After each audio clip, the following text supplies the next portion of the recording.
Oh, ito Ate Wendy. Ano nga to siya? Anong sounds nga po itong letter A na malaki? Ito pong Y. Anong sounds ng Y? Yeah? Yeah. Anong galing. Very good talaga. O sige, anong pagbasa nito? I. Itong buong letter, itong buong words, anong pagbasa? I. Okay, sige nga. Ito. Magbasa ka naman din na maggabi? Opo, nagbasa ka kagabi. O, ngayon alam mo na to kung nagbasa ka kagabi. O, I, aso. Aso. Ano nga ito siya? Anong pagbasa nito? Ano yung basa? Opo. Anong pagbasa niyan?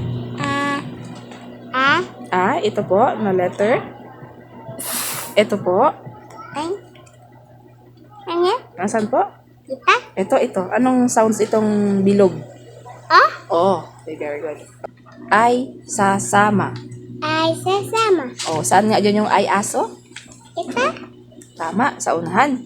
I, sasama. Sasama. Ang uso ay... Ito po. Ito mo na yung mata ni Ate Wendy.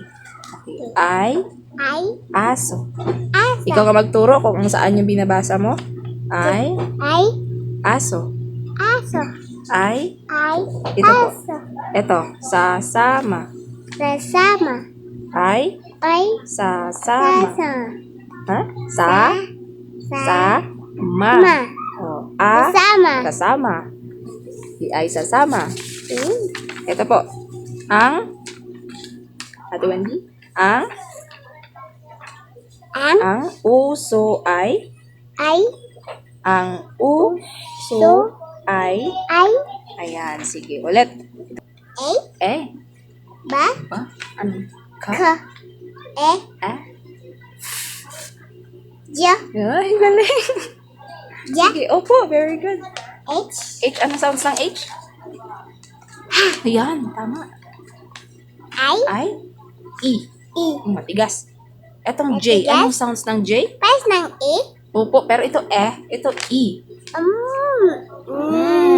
Tama. Ito anong sounds ng letter J? Ja. J.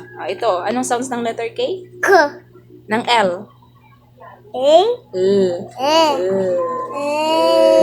Ayan. Ito, sounds ng O? O. Ng P? P. Ng Q? Q. Oh, very good.